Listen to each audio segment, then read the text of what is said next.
أعوذ بالله من الشيطان الرجيم. بسم الله الرحمن الرحيم. إن الذين كفروا ينادون لمقت الله أكبر من مقتكم أنفسكم إذ تدعون إلى الإيمان فتكفرون. قالوا ربنا أمتنا اثنتين وأحييتنا اثنتين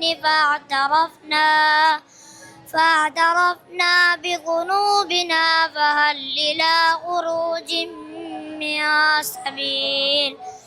ذلكم بأنه إذا دعي الله وحده كفرتم وإن يشرك به تؤمنوا فالحكم لله العلي الكبير. صدق الله العظيم.